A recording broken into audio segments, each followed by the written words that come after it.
Hello Wargamers.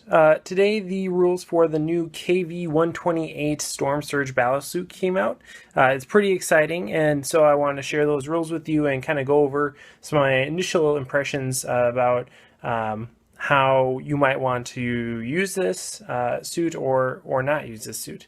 And yeah, so before I get into any of that though, I do want to say that this suit potentially has a lot of redundancies with broadsides, with riptides, and with hammerheads, and so any type of impression that I give now or any type of review that I make now is only preliminary because it really depends on how those other units change and how the war gear changes as to whether or not the Stormsurge is a good unit, a bad unit, or somewhere in between. And so it's hard to say really where it lies right now, but as is, it looks like it has some strengths and some weaknesses, and so we'll get into that. But yeah, so as you can see, it's about 360 points for a gargantuan creature with weapon skill 2, ballistic skill 3, strength 6, toughness 6, 8 wounds, initiative 2, 2 attacks, leadership 9, and a 3-up save. So right off the base there, it has a fair number of wounds, but other than that, it is not really anything to write home about. 3-up save is pretty poor, and ballistic skill 3 is consistent with all other Tau things, so it's not that surprising. But really it's a gargantuan creature, which means that it has feel no pain, and that adds some durability to it. But the 3-up save with a toughness 6 really does leave it vulnerable to a lot of different things, and so that is something that could potentially be detrimental to you if you plan on running one of these. But getting into the war gear itself, it comes with a pulse blast cannon, which has some interesting rules. It has 3 different firing modes depending on its range from the target. Up to 10 inches, it's a strength D AP1 heavy 2 shot. Between 10 and 20 inches, it is a strength 10 AP1 heavy 2 blast. And then 20 to 30 inches, strength 9 AP5 heavy 2 large blast. You can upgrade that to be a pulse driver cannon, which has 72-inch range, strength 10, AP2, ordnance 1, large blast. It also comes with, obviously these giant missile banks on the side, and those are range 48 inches, I believe is what it says. 48 inches, strength 5, AP5, heavy 46.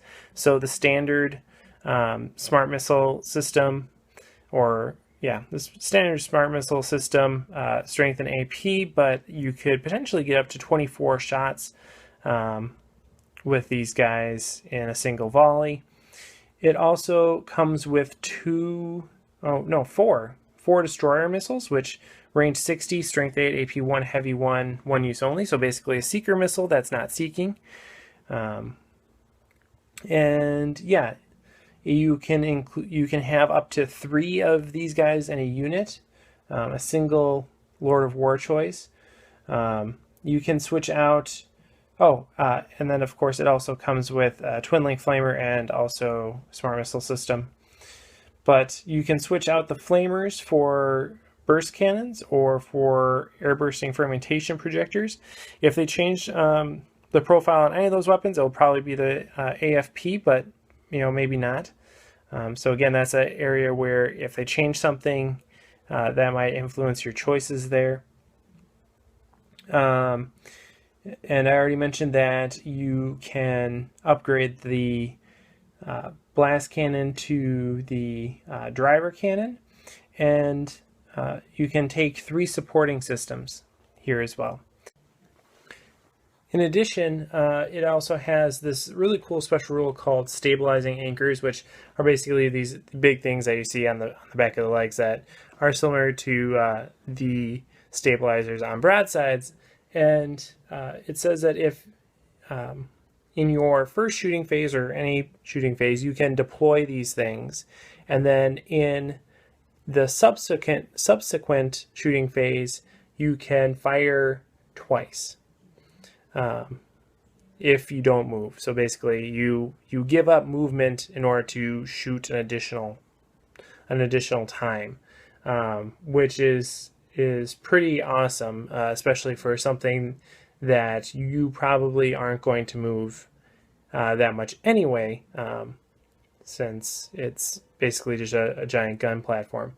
So that's really something to consider as well. So, all right, what do I think about how this might be run, and what are its strengths and weaknesses? Well, let's start with the big gun. It comes with that pulse blast cannon that has the 3 different firing modes. And while having a D weapon might be really appealing, I don't think that it's going to be that practical, largely because it's only a 10-inch range. And so anything else, you might as well go with the driver cannon, right? Because you're getting essentially the same profile. If you're between 10 and 20 inches, you're getting a strength 10 AP1 heavy 2 blast, whereas with the driver, you're strength 10 AP2 ordnance large blast. So I would go with the driver cannon for anything outside 10 inches. Now, what happens if there's something you want to shoot a D weapon in within 10 inches? Well, bad news. It's probably not going to go well for you, just because if there's a knight or another gargantuan creature within 10 inches of you that you would potentially use this weapon on, it's probably just going to crash into you, assault you, and kill this unit, since it doesn't have a lot going for it in terms of resiliency. But like I said, it does have 8 wounds and feel no pain.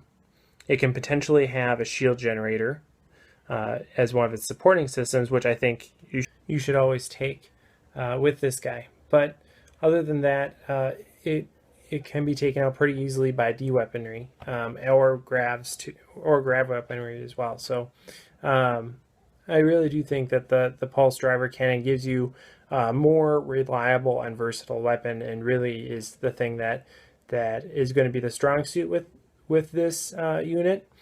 And when you consider that it's a strength 10 AP2 ordnance large blast, that makes it relatively effective at cracking armor, and it can also benefit from that stabilizing anchor special rule, so you could potentially fire it twice, which really isn't anything to sneeze about.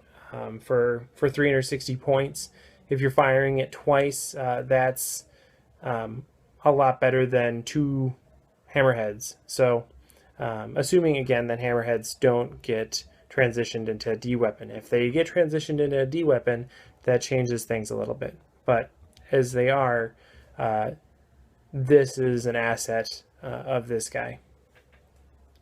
His secondary weapon are these missiles, which are the heavy 46. Really not anything new, right? It's just a bigger amount of strength 5 shots, which again, if you fire it twice, having 48 strength 5 shots, that could really do some damage on a lot of infantry units or flying monstrous creatures. It could be highly effective at taking that sort of thing out.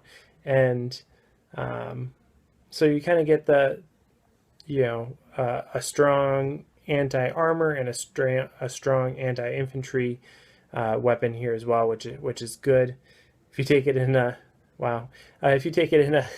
unit of 3, granted that's going to be almost 1,200 points, but if you took a unit of 3, that's potentially almost 150 strength 5 shots. So yeah, a lot. If again, assuming you took 3 of them and were able to shoot twice with each set of weapons. It has the destroyer missiles, which I think will probably function similarly to seeker missiles. You'll probably be able to shoot them with a marker light, but they won't have the seeking special rules. But maybe not. Maybe they're just dumb missiles. Who knows? We'll find out in a couple weeks, I guess. But yeah, so overall, I think the way if I were to run one of these, it would be with the pulse driver cannon, and then I would give it, I don't even know. They're like, the support systems barely matter because you can't fire Overwatch with a gargantuan creature unless there's a new piece of war gear that changes that for Tau. But the supporting systems are not something you are ever, or the smart missile systems and the flamers or burst cannons or AFPs are never anything you're going to fire, because gargantuan creatures can only fire 2 weapons. Yes, they can fire them at different targets, but they can still only fire 2. I know that's a controversial statement, and some people are going to tell me that I'm wrong, but I sincerely believe that gargantuan creatures follow the same shooting rules for monstrous creatures, but they can fire at different targets with each weapon. So go ahead and comment on the bottom. You're not going to change my mind. Well, you might, but I think it's unlikely. So I am of the opinion that this guy's only going to be able to fire 2 weapons, and it's going to be the 2 big ones. So the secondary weapons don't really matter, so you might as well go with AFP because that looks cool on the side there, I think. And yeah, what would I bring for support systems? Well, a shield generator, like I said, is almost essential. If this does not automatically come with a multi-tracker, I would consider taking a multi-tracker, just because that would allow you to fire 3 weapons, since multi-trackers allow you to fire an additional weapon. So that's cool. But other than that, early warning override, you would want to be able to use your big guns in case of deep strike. You might also consider a velocity tracker to make that missile system really hit home for flying monstrous creatures. Again, potentially 48 shots, strength 5, AP 5, but still 48 shots coming out of the missile banks here if you stand and shoot. And yeah, and then potentially if there's something that allows this guy to overwatch, that's probably worth it too. There are some potential rules interactions that are a little foggy here. If ethereals maintain their storm fire ability, does the pulse driver and the pulse blast cannon fire twice at half range? I don't know. I'm assuming that will be clarified or non-existent in the new codex. And then the stabilizing anchors says that you're able to fire twice in subsequent shooting phase. And this kind of gets back to the old argument, can crisis suits, riptides, whatever, that have multi-trackers fire twice in Overwatch and in Interceptor, because those things are done as in the shooting phase. So do stabilizing anchors allow this guy to fire twice in Interceptor as well, and potentially Overwatch if there is new war gear? I think that's an important question, and if it can, that really makes it much more impressive on the field, especially if you give it an early warning override, of course.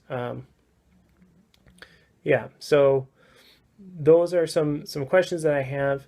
For 360 points, you're putting a lot, you're putting a big chunk of points in this, but if you think about how much you'd have to actually spend in terms of hammerheads or other things to do this as is, it's probably fairly costed. But because of the durability issues, especially in the face of things like wraithknights and the Eldar Codex in general, in combination with Space Marines, I am not going to be surprised if this isn't a grand slam out of the ballpark hit. You might see it sometimes, but I wouldn't expect to see it in every army. And I definitely would not expect to see 3 of them in a single unit in a normal 40k game, at least in a tournament list. It's just too many points. But who knows? Maybe that's going to be the new meta. Is you just take 3 of those guys and then some Kroot and a crisis commander, and that's your army. But I doubt it. Overall, think this is probably a pretty fairly costed unit, and really has some good strengths, but also some considerable weaknesses as well. Of course, like I said, it depends on how broadsides, riptides, and hammerheads play out. If either riptides or hammerheads have a D option, I think those are going to be a lot more popular than this guy. But that remains to be seen. Broadsides, of course, you can you can get a lot more wounds and a lot more reliable shooting from broadsides for the points too. And so there's a trade-off there, is how concentrated do you want your points to be. If you're okay with putting a lot of points into a single suit, then this might be your guy in lieu of other broadsides or something like that. But if you're more interested in having a larger number of bodies on the field, then maybe broadsides are still the answer. So those are just some general thoughts on it.